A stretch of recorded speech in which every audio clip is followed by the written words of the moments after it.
Hi everyone. For International Pride Month, OFC and Social have curated an all-ally queer fest to showcase queer art digitally through films, photography, music, and visual art made by people within the community. Ellen Page once said, "This world would be whole lot better if we just made an effort to be less horrible to one another." In these testing times, when mental health and well-being has become so important, let's talk about a community whose mental health needs we've been ignoring for a really long time. Let's understand the issues faced by the LGBTQIA community and how strongly does the society impact it. My name is Pearl. I identify as a gender non-conforming lesbian, and I would like to invite you to our panel on queer mental health. Our first panelist is Sonaksha Iyengar, who is an illustrator, book designer, graphic recorder. She uses art to contribute to social justice movements and works with organizations defending human rights. She's currently dreaming and drawing about mental health, fat liberation, LGBTQIA plus folks, and intersectional feminism. Please find her work at sonaksha.com and @Sonaksha on Instagram. Hi, Sonaksha. Hi. Thank you so Thank you much for, for having me here. thank you for being with us. Our second panelist is Richa. Her pronouns are she and her. Richa is a queer mental health professional with her master's in clinical psychology. She works at the intersections of gender and sexuality and has worked with the Humsafar Trust for 4.5 years. Hi, Richa. Hi, so excited to be a part of this conversation. Thank you. And our last panelist for this section is Sukhnidh. She's a researcher and influencer whose work revolves around young people behavior and human SM interaction. Hi, Sukhnidh. Thank you for being with us. Hello, so happy to be here. Uh, why don't we start with your own mental health journeys and the work you've been doing in this space? I think I've kind of lived with a mental illness from when I was like 5 or 6. So it's been like a long journey. Um, and yeah, I mean, it's kind of honestly changed over the course of the years in terms of what the diagnosis has been, etc. But yeah, I largely struggle with anxiety, depression, depersonalization disorder. And yeah, and I think for a long time there was like a lot of shame surrounding this. Um, Even like within, I mean, internalized shame, and also, of course, like shame in terms of speaking about it to peers or to family, etc. So yeah, I think for me, just reading up about other people speaking about their mental health and slowly kind of speaking through art about it has been super liberating over the years. So a large part of my journey with art actually began with using it as a way to express my mental health journey, to make art depending on what I was feeling, and to make art even about things I was learning in therapy. So yeah, I think that's largely been my journey with art and mental health. And right now, I work a lot in the space of not only trying to create awareness about mental health, but also trying to find ways to contribute to the discourse in terms of different intersections. So whether that's queer mental health, or whether that's mental health at workspaces, or mental health that freelancers can kind of think about. So there's different aspects of it, and I think it's important to have conversations about all of those. So yeah, that's about it. Thank you so much. That was amazing. I mean, honestly, I think it takes a lot of courage to accept these things, especially when the society doesn't allow you to accept it. So, thank you so much for sharing your journey with us. Thank you. Richa, would you like to go next? Okay, yeah.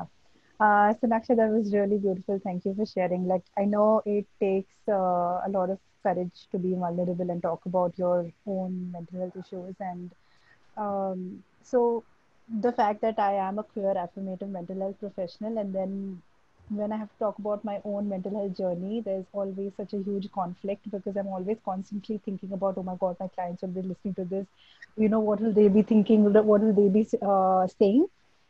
But I think since I started working in 2014 till now, I have reached a point where I can comfortably talk about issues that are personally affecting me. And I realized that has actually been something that has also helped therapy sessions with my clients because I let them know, or I can let them know that, okay, listen, I have also been the same place, you know, like you, or I have also had very similar life experiences. And um, that kind of makes them believe that, oh, wow, she's a human being, and wow, she can also deal with things that I am dealing with, right? So, I mean, keeping humor aside, I think I have faced or I've yeah, like I know that I've faced things since I was young. Then I had no vocabulary to give to it, and then I decided to take up psychology.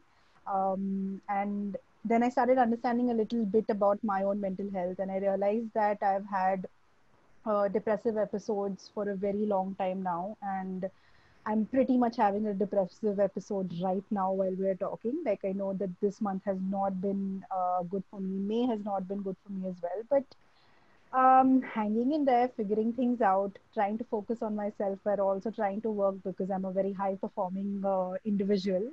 But yeah, I think my personal journey with mental health has not been easy. Because I think I'm also a very cynical client. I have my therapist, and I'm always questioning and constantly thinking about things that my therapist or his approaches. So all those things are there. But I think I have reached a point where I have started to accept that I have mental health issues and learning to live with it and not pushing it under the carpets. And that's where I am, I think, with my identity. And also accepting that there are times I'm going to be vulnerable, like right now while I say this to you. I know it really takes a lot from me to talk about it, but I just feel like I think I am doing better in terms of finally talking about it because I feel कि अगर नहीं बात कर रही हो उसका मतलब नहीं है कि exist नहीं करता है. Thank you, Richa. We've worked before, we've known each other, and I think what you said was really, really important. That कि जब तक बात नहीं करोगे doesn't mean कि वो हो नहीं रहा है. So thank you for that, Sukhnidh. Hi, it is so empowering to hear you guys talk about your own experiences with mental health. And this is exactly what informs my perspective on it because, you know, right now, health is such a big thing, public health, when we talk about COVID and when we talk about social distancing and everything that's happening. And it almost, I mean, it's baffling to know that it's so easy for us to call a virus a pandemic, but not mental health a pandemic, when it is, I mean, equal levels of importance and leads to, you know, wreckage and devastation in very, very similar ways.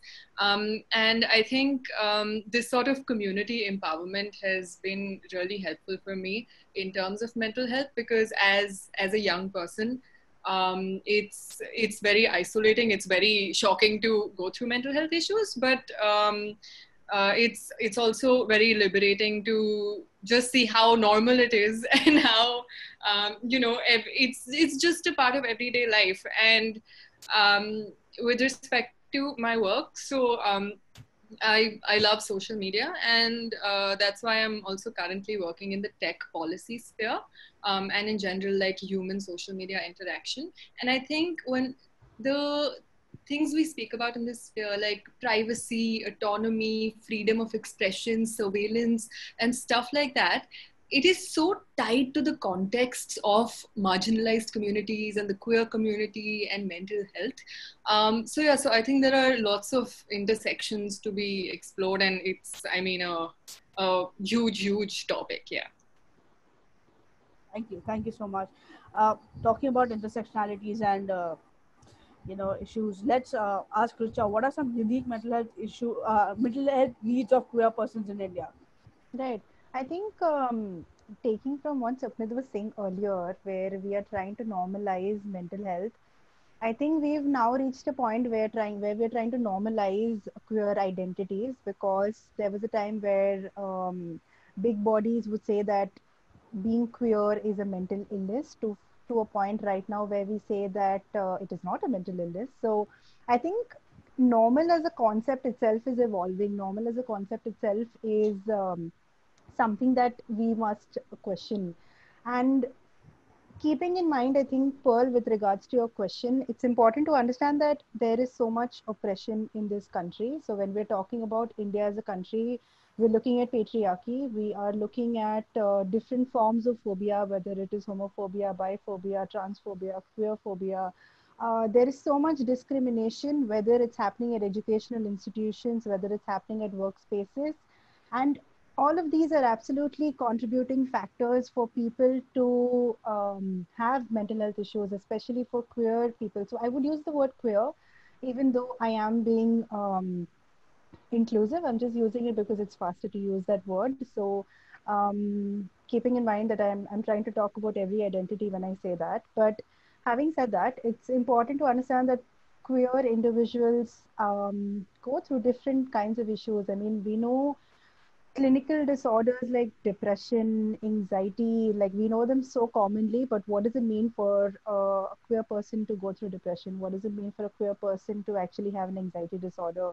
What are the kind of issues that make them feel a certain way? So for I know I have so many clients who reach a point of feeling depressed because of not getting certain acceptance, whether it is from their family, from people at work. It really, or people having this really strong prolonged anxiety of not wanting to go to work because of any form of discrimination, whether it's direct, indirect, that they are going to face at their workspaces. And for a lot of people, I think when we're looking at it, we are also looking at it from a point of view where people are out, but what about the people who are not out? So I think not being out and still living in a society can also cause a lot of mental health stress and issues, because you're constantly worried about इनको मेरे बारे में पता चल जाएगा फिर क्या होगा.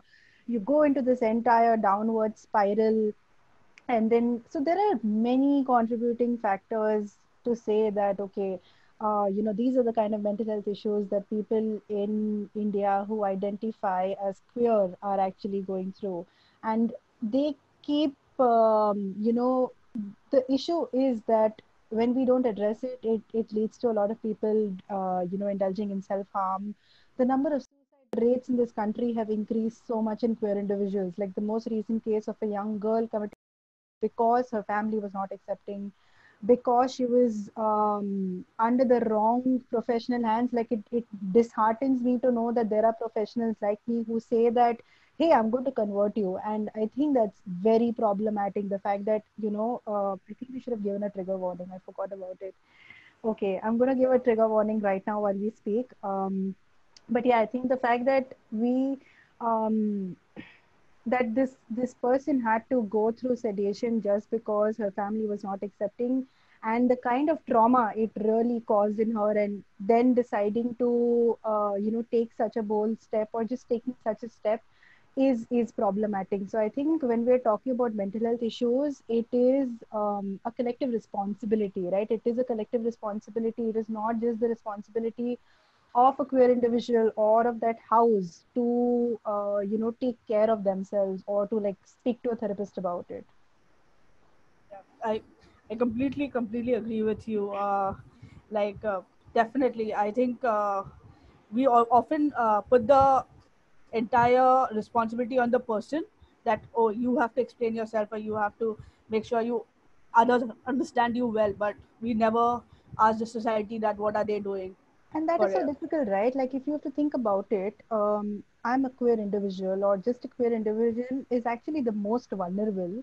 And you're making the most vulnerable person to fight for themselves, to constantly prove themselves, to constantly talk about their identity, instead of making it a collective effort where everybody also needs to be a part of this entire process. Definitely. Actually, taking this, I would go to Sonakshi and ask her, how can workplaces or actually educational institutes more effectively support mental health needs of their employees or students with a focus on the need of queer persons? Um, I think one of the things definitely I would say is that ask queer people what they need. Because I think there is this assumption that like all queer, all people, all LGBTQIA plus people are like a monolithic group, which is not true because all of us have different needs, not only within the community but also as individuals.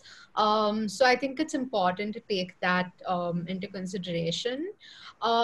Two, I think in terms of small steps, even just trying to make like pronouns an important part of like all communication, whether that's in your email signatures, etc., would be great, because it can be really frustrating when you're misgendered.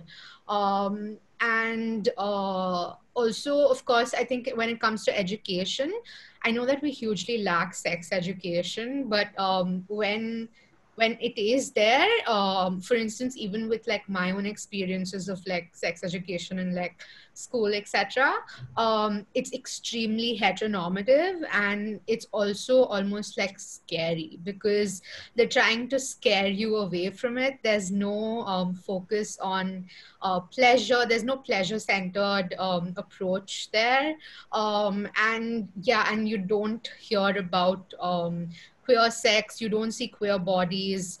Everything is very like heteronormative, and you only see like straight thin people, straight sex, etc. So I think those things are also really important, because it can be really affirming to see things that you feel attracted to and know that it's not weird or abnormal, that it's completely normal.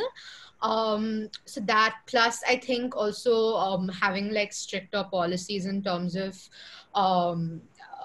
actually I wouldn't say stricter, I would say more mindful policies in terms of like jokes that are like homophobic and transphobic, etc. I think especially in a lot of workspaces, especially in creative industries, it's, I think, like kind of an accepted thing that, you know, these jokes are okay and everyone's just supposed to laugh about it. But it's not. It can be quite hurtful. It can be harmful, even for someone who's not out, for instance, that you may not know that there's a queer person in that group. It can be really shameful to hear something like that. Another thing that I think I dream of, but I know is quite a far step, is health insurance, covering like gender affirmative surgery. Which I know is a huge thing because health insurance itself is not well covered in the Indian workspace, especially in like creative industries. Also, of course, like gender neutral bathrooms are great. So I've been to a couple of conferences where there were gender neutral bathrooms, and it was lovely to see that, because I mean, it's a little step like that. It's just about changing a board, and a step like that can really change something for the whole community. So I think it's really important to also take these little things into consideration. I know that a lot of these are like tiny steps, but I think that they can really make a difference in the larger conversation. Yeah, I think that's great because we might consider this as tiny steps, but actually it makes a huge impact, and it actually helps someone be comfortable in their workspace. And especially when we're talking about education institutes, we've heard so many cases of bullying. We've heard so many cases of ragging, and I had done a study a couple of years back where we saw that 3 out of 5 trans kids do not even complete their 10th standard. So we see how much that's affecting them. Yeah, absolutely.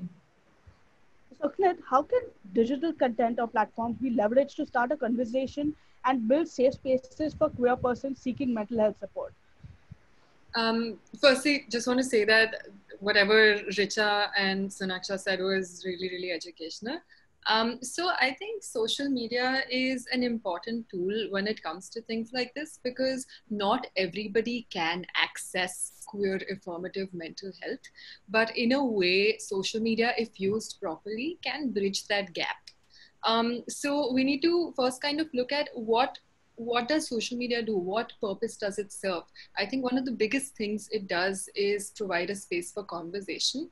And this conversation is, it's no authority telling you what to talk about, right? It kind of, the way it's structured, it does promote more democratized narratives, and it also facilitates more accessible conversations. So I think firstly, social media is very important for, use it for public education, use it for platform sharing between LGBTQ plus community members and allies, and proverbially passing the mic. And also, like I mentioned the last time I was speaking, community is so important. Personally, it's been one of the most helpful things for me. So how do we create safe communities for queer people to discuss mental health online? And I do think that organizations, corporates, stakeholders, there is some onus on them to fund young queer people to be able to create such online communities for this cause. Whether it is to create content, whether it's to facilitate online mental health, consultation, whether it's petitioning, that sort of support really helps.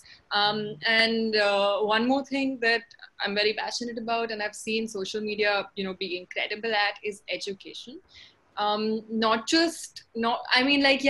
We've seen there are so many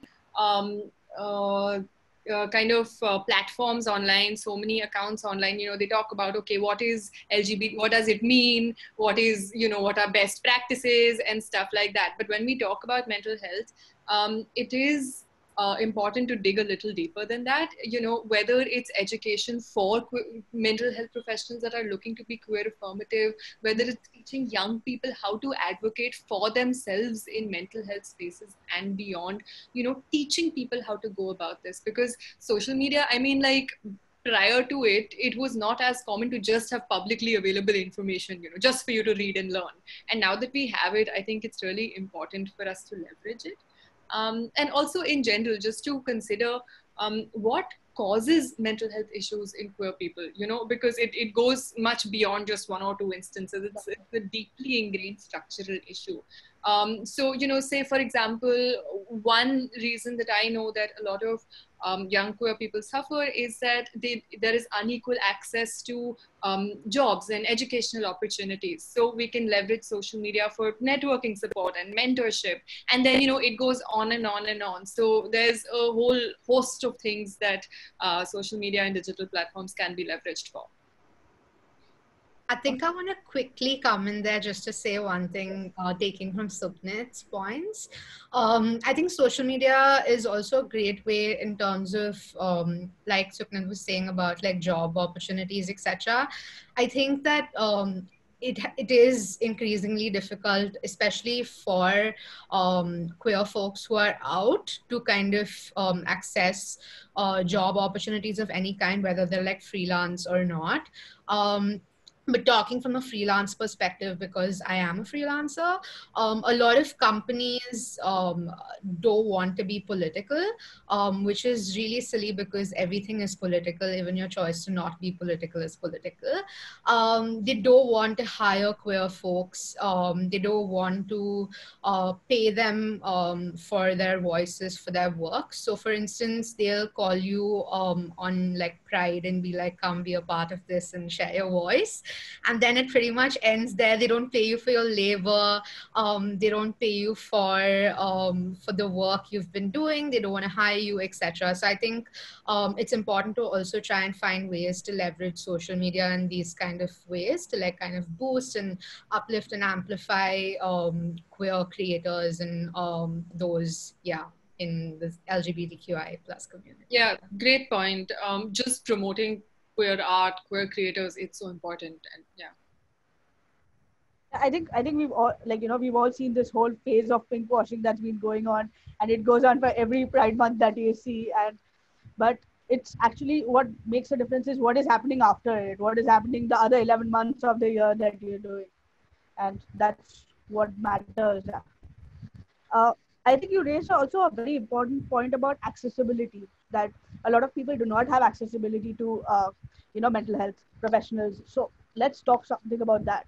All right. So I think when we're trying to talk about accessibility for people to avail mental health services, A is that we live in India and Indian families are so not mental health friendly. Like, "Nee, nee, nee, why do you want to go and talk to a psychologist? Why don't you talk to me? Itna kya bada ho gaya hai?" Like, it is what it is, right? So if you are a young person who's not earning and if you want to talk to a mental health professional, um, to be able to afford their fees, you need to either borrow from a friend, take your pocket money, or let your family know कि मुझे पैसे चाहिए because I need to do these sessions. And that becomes a big barrier because you're not comfortable talking about mental issues, mental health issues, to your family. And I think the second thing is also the fact that if you do not have financial independence, most times that also becomes a hindrance in availing mental health services. So yeah, those are two things that I can think from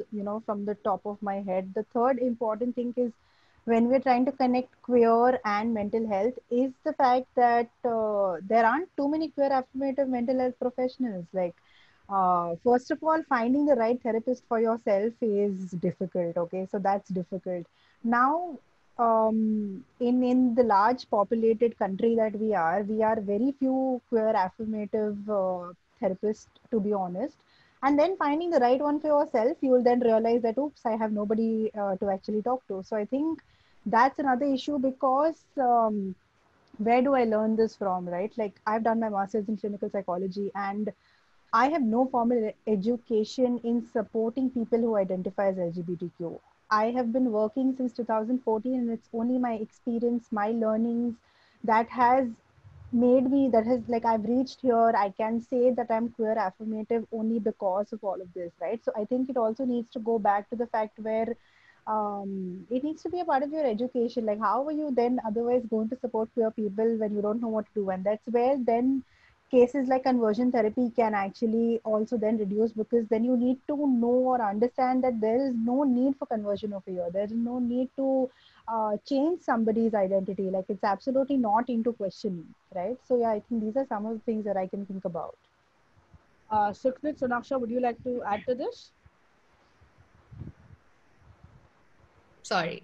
Yeah. So I think, like, from personal experience, it took me about 25 years to find my therapist. And like 25 years of like constantly searching for it. And of course, that is taken into consideration that I actually did have some amount of resources to access therapy. Um, I mean, a large part of it in between, I couldn't because I couldn't. So the thing with therapy is that it's great when it's something that's sustainable and long term rather than something where you go for one session, because it's not like everything's gonna, get addressed in one session. So the problem is that most therapies, like Richa was, most therapy practices are not cost are very cost prohibitive, because it's about like 2,000 to 3,000 per session, which is really expensive, and very inaccessible. So yeah, for a long time, for instance, I couldn't go for therapy in between because it was so expensive.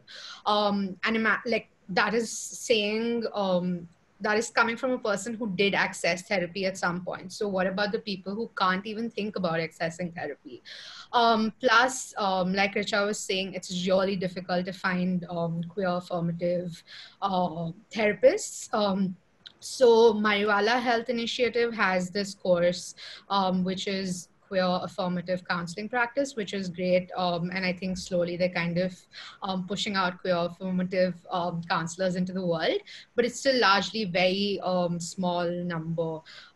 So for instance, some of my experiences with therapists have been where they've said things like, let's not talk about that part of it because it doesn't really matter, like it's okay. Like, they want to be neutral to it, which I think can also be like really harmful in its own way. So yeah, I think it's really important to actually actively have therapists that are okay with bringing politics into it, because therapy is political too. I'm just going to keep harping this. Everything's political. So yeah, I think it's really important because queer affirmative therapists will not just tell you to not talk about your queer identity in sessions. It's an important part, and they'll address it, just as a trauma-informed therapist will use a trauma lens to address all of the things that you're talking about. So yeah, I think that's something that's really important when you talk about accessibility as well, in terms of, first of all, it's cost prohibitive. Then you're taking so much time to find a therapist. Then you don't even find a therapist who understands all of your, understands you in your entirety, including all of your identities, etc. So yeah. I also think that when we talk about accessibility, this is exactly feeding into our prior conversation about normalization, because the public only vouches or rallies for something to be accessible when they think enough people actually need it. And we just don't think that enough people need queer affirmative therapy. And also, something I mentioned earlier is that I'm not happy about how the onus of bringing queer affirmative therapy into the realm of normality lies so much on queer people, queer organizations, queer therapists, etc. Which means that more support needs to be lent by larger organizations, larger institutions, more financial backing.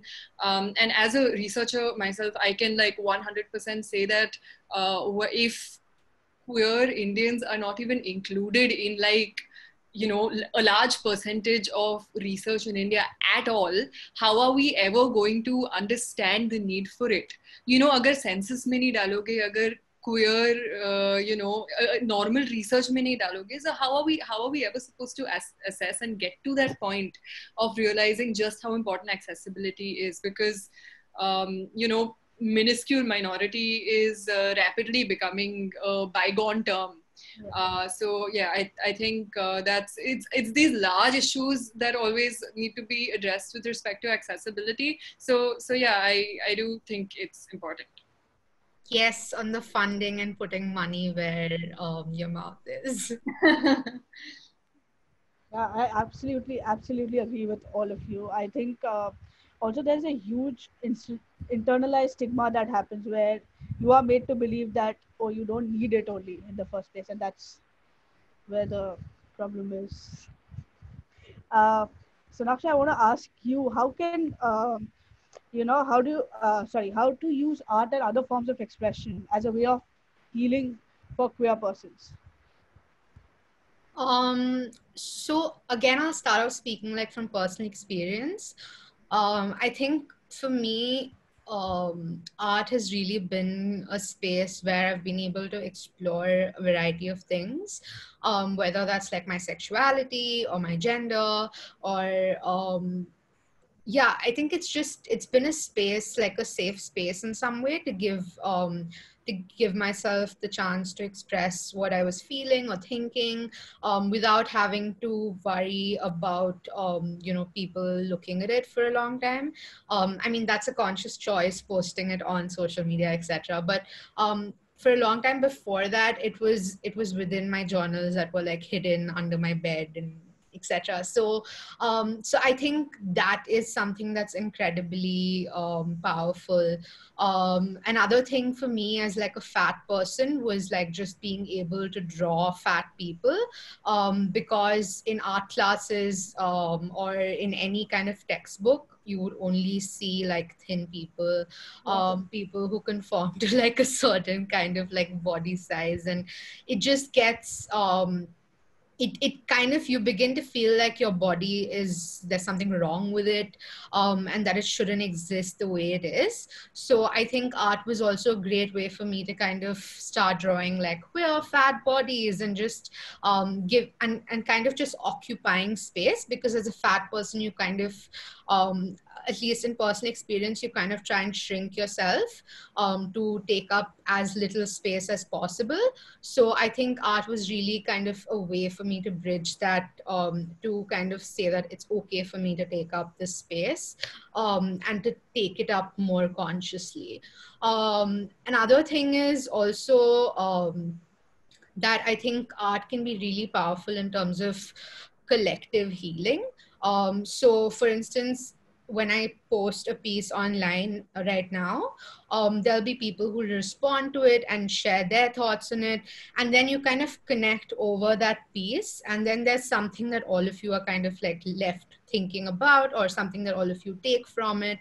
And it's also really great to honestly see art that's being made about things that that you've kind of relate to or that you are, and it's really affirming to see that. So I love drawing and seeing art where people have body hair, where people have stretch marks, and all of these things, you know. And also I think art's really like a great way to kind of make space for discussing your own trauma, um, and also on a community level that really helps to kind of heal and build resistance, resistance against like heteronormativity, resistance against Brahminical patriarchy, all of these things. And I think that's really important. And I think in terms of social media, it kind of, I mean, I do know that in social media also there is the case of algorithms suppressing certain voices, etc. But I think for a large part, we can all kind of post whatever we want on there. And at least that would be like a utopic sort of dream, I think, for social media, where you know, queer voices aren't suppressed, etc.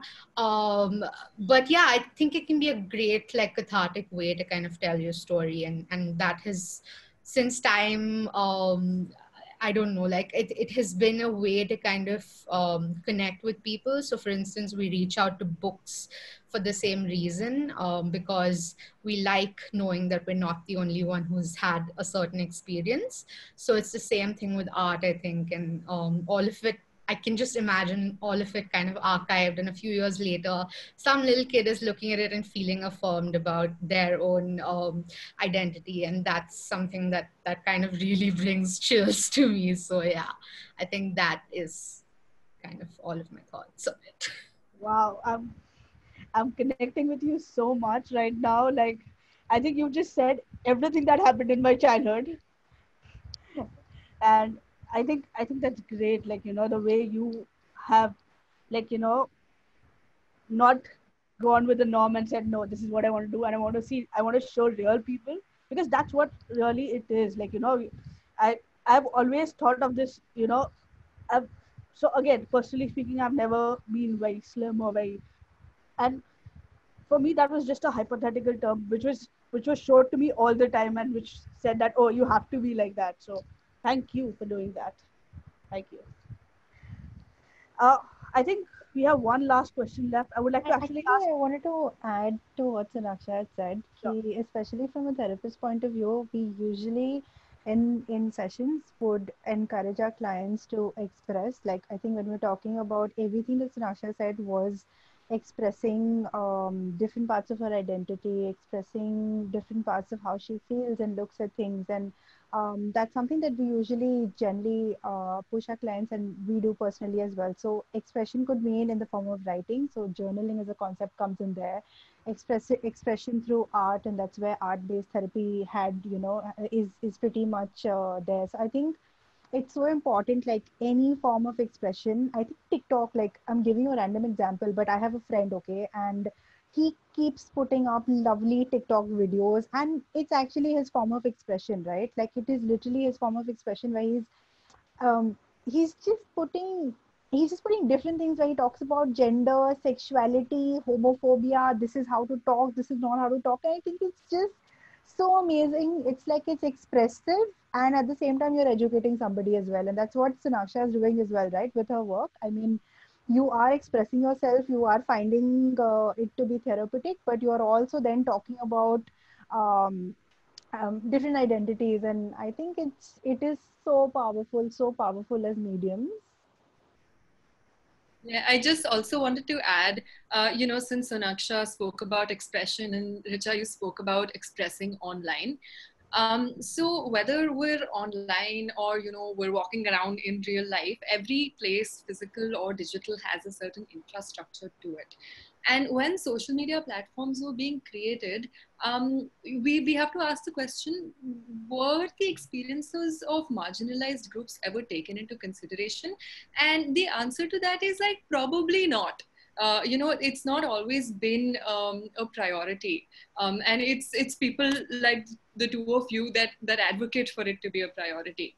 So there are unique privacy and autonomy needs of such groups. So it's also really, I mean, it's a great thing to think about how we define a safe space online, and how does the physical translate into the digital, and how can we leverage the digital to make such expression, such authentic expression, more accessible. And I think for that, it would be really helpful to advocate for better social media regulations revolving around moderation and such content policy, because all social media companies have diversity and inclusion, whatever panels, but diversity is not the same thing as queer affirmative. In fact, I would say they're miles apart. So yeah, I think there's a lot to think about there as well. And like Sonaksha said, you spoke about algorithms. So when algorithms are created, so we're rapidly tumbling into a world where technology rules many of our interactions. And these algorithms that are created, they are created by humans. They learn from humans. That information is fed to them by humans, and that's why encouraging queer affirmative experts in that area as well would directly and indirectly help shape how queer individuals can express sometime in the near future. I think I want to quickly add to that. So I don't remember what it was, but I was reading something about disability justice the other day, when one of the activists was kind of talking about how tech companies reach out to her after they have built a large part of their software or whatever platform. And then at that point, it's too late to bring in any of the features that would be required for access needs, or to include access needs. So I think it's the same thing, like Sukhnidh was saying. I think if it's built into the infrastructure from the start, so like break down all the buildings and build it from scratch, or build something else. Like for instance, I like to say this thing really often, that instead of building, giving people a seat at the table, what if we just like broke the table and had picnics instead, or went boating or something else. So I think it's the same thing, and I think it would be really great to have different kinds of people really build these tech things that we're so like addicted to, and that we so depend on in some way. Even like as a person with chronic illness, tech has really been like my way to kind of connect to the world. And another thing that I was thinking about when Richa brought up TikTok is, so I have recently gotten to the world of TikTok in the last 3 months. And it has been like a great way for me to kind of express myself in terms of dancing. And TikTok is like hugely well known that it kind of suppresses queer, fat, Black, people of color, etc. So I think, I mean, there is a kind of conversation that's going on about should we boycott such platforms, but I think there could also be something said for sorry, 1 second, Pearl's joining. Yeah, could be said for really kind of occupying that space, and how many people are they going to kick out, right? Like if all of us kind of go there together. So yeah, I think that's also something to consider. And one last thing I wanted to add is that when it comes to something like TikTok, so this is exactly the need for people not only at the head of the table or having a picnic at the table, but also a structural change within society itself. Because the way TikTok's algorithms work is that whatever the user likes, Yeah. will show up on their feed more frequently. So if people are not willing to listen to the narratives of, fat, black, queer, Dalit, marginalized people, then it's not going to show up on their feed. So, a whole structural rehaul is such a big, daunting idea. But I think we're well on our way, and we have a bright future ahead. I think I was just saying that I have kind of in the last 3-4 months begun using TikTok as a way to express myself in terms of dance, because again, as a fat person, you don't often you're not welcomed into those spaces and you're not considered capable of occupying those spaces. So it was it's been a way where it's been great for me to kind of also I think like connect with my body in a very like mindful way, rather than like the whole approach of like losing weight that's often propagated. But in terms of TikTok, I do know that the platform is known to suppress like black, fat, queer, people of color, etc. Also, even just suppress people based on their backgrounds. Like if you don't look like you live in a fancy place, then they kind of suppress those videos, as opposed to like if someone has like broken walls, etc., those videos aren't shown. So yeah, I think it's important to keep all of this in mind as well. But I think I'm all for occupying spaces as much as possible, especially if you do come from a place where you have multiple intersecting marginalized identities. How do you assess queer affirmativeness, and what defines a queer affirmative mental health professional? Okay, so I feel like I will answer, but I feel like Richa's the better person to answer because I don't know technically what the right answer is. But I would say that one thing important to consider is their proximity to queerness. Are they a queer individual themselves? Are they an active ally? Do they have queer family members? I know that's like awkward to assess when we're talking about technical definitions. Do you have a queer brother or sister? But I think all of these things inform a person's practices. Then also, formal education with respect to being queer affirmative, and also in general, like revising our understandings of mental health to include narratives of marginalized communities, because there is a chance that they went to school to learn, how to counsel, to learn how to prescribe medication as a psychiatrist maybe, and what they learned itself was, not queer affirmative enough. So that whole context is, slightly, it's a deviation from what is actually necessary today. And also, do they have an understanding beyond the formal about different types of queer oppression? Do they know about the professional, the structural, the romantic, the sexual identity, minority distress, all of those things? Because unless you look at a client's experience, say whether it's an eating disorder, whether it is something like PTSD, unless you consider the lens of these things to their experience, I don't think it will be possible to be queer affirmative. Would rather be queer ignorant, in fact. And yeah, so I think just like being tuned into queer issues and these current developments, and like if I was to assess personally a queer affirmative therapist, I would want to know whether they are informed enough about even beyond the structural, like simple things like legal issues. Like, do they know about discriminatory housing laws? Do they know about trigger warning sexual assault, corrective rape? Do they know about like 10,000 different things that impact queer people's lives? Because unless you're not going to be able to apply and understand and acknowledge and help. And will you be willing to give discounted therapy to queer individuals? Yeah.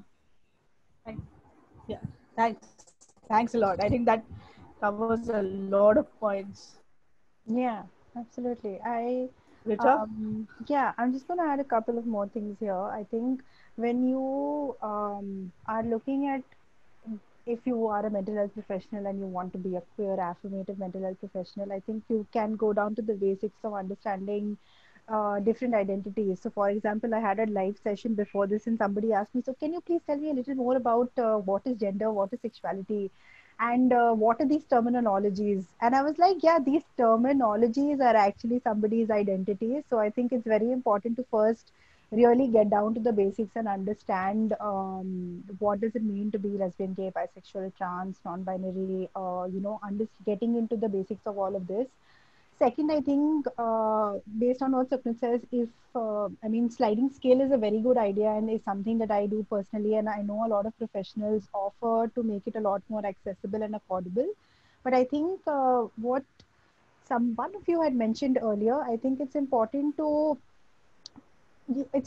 ask your therapist if this is something they can do or they cannot do. So I think what Sukhnidh said, where you should, as a client, you have absolutely every right to ask your therapist their views, their opinions, and that can help you take a decision whether you would like to continue therapy with this particular therapist or not, right? So that's also a very important thing. Now, going back to education, a lot of therapy approaches that I use, a lot of what I have learned has also been very heteronormative in nature, right? So when I'm talking about family counseling, when I'm talking about couples counseling, it is always like ladka ladki, girl boy, families mein mama papa, and like that's literally it. Like everybody's heterosexual in their family apparently. So that's difficult, because if you want to be a queer affirmative therapist, you need to then question the way you have been looking at these therapy approaches, and then consider how you would like to use these approaches in your practice, right? So it is questioning the conservative ways of how therapy has been looked at. And I think it's also important to question your own self, your own beliefs, your own value systems, because I'm sure a lot of us have been so in depth in conditioning that we don't realize whether we affirming. So I think what Sonakshi's experience was like, let's not talk about this. Like it was like, let's not talk about this, which is कि ठीक है हम neutral है पर हम comfortable नहीं है इसके बारे में बात करने के लिए. But me as a queer affirmative therapist will validate my client's identity. It is so important that I validate my client's identity. It is so important that I let them know that this is a form of oppression if that is something that they're facing, right? So if they are facing um, any form of discrimination because of their identity at workplace, as much as I'm going to ask them how they can support themselves or be a lot more resilient, it's also important that they understand that this is a form of oppression. So that is my responsibility also as a queer affirmative therapist. That's it. That's all I can think of right now. I think I would also Thank- say centering queer experiences and knowledge. So, what I said at the beginning, just like asking queer people what they need and kind of centering that in your sessions rather than assuming what they need and kind of giving them that. And like Richa and Sukhnidh was saying, also just I think like it's important for therapists to take a stance. You're either queer affirmative or you're not. Being neutral is not a thing. And also to kind of evaluate your own privileges and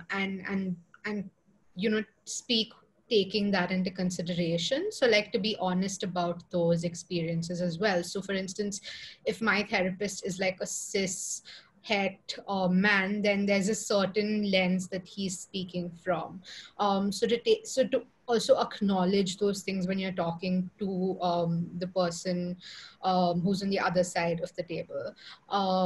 So yeah, and I think that because the whole idea of therapy is to be like a space where things can be addressed safely in a non-judgmental way, it's important to establish these tenets, I think, before jumping into it.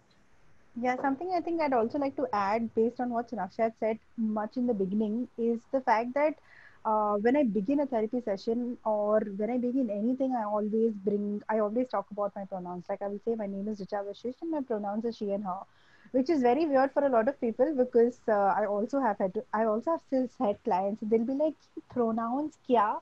But I use that space to advocate or just inform my clients why it is so important to talk about pronouns, because that is my way of creating safe spaces for trans people, for non-binary people, right? So these are simple steps, like if you are a practitioner, if you can change the way you have been taking like a demographic history, if you're asking people about their identity, if you're asking people about their sexual orientation, because these things in your education was never taught to you, कि हमने assume कर लिया कि सामने वाला straight है, तो we don't have to ask them if there is any other identity that they have. So they're like small things to really big things that really needs to change if you want to be a queer affirmative therapist.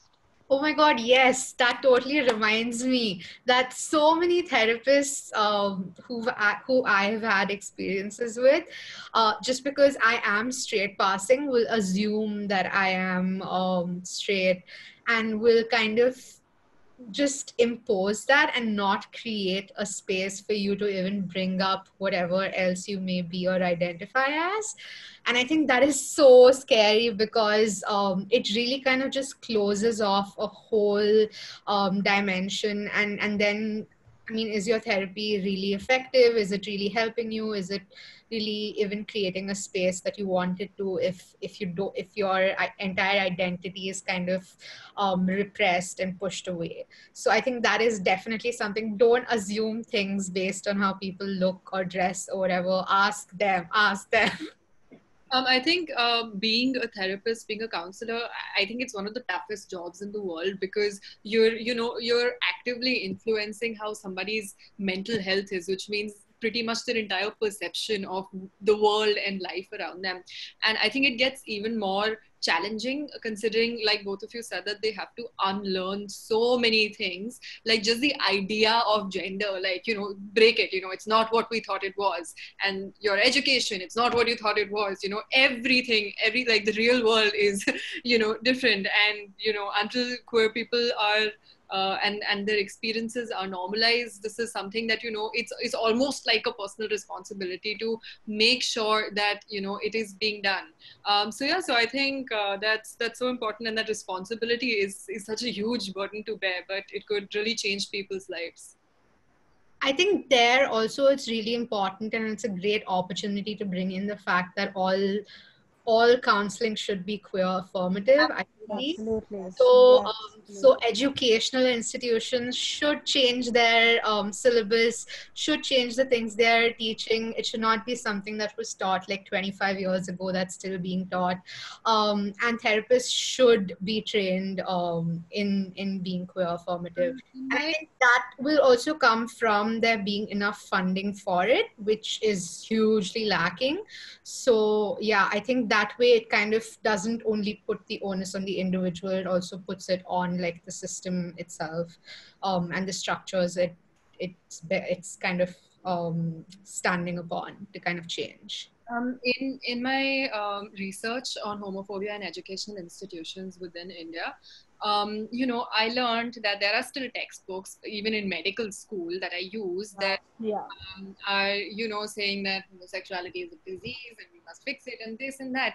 And, these authorities really shy away from calling that institutionalized oppression, but that is exactly what it is.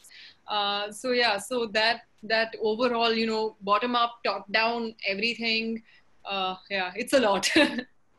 It is, and I think, I mean, in all the advocacy that I have done, I think medical professionals are the most difficult to work with, like, because I mean, yeah, no offense, but they really feel like they know the most. And me being a clinical psychologist can absolutely not reject their point of view, or just say that, okay, I might have a different point of view.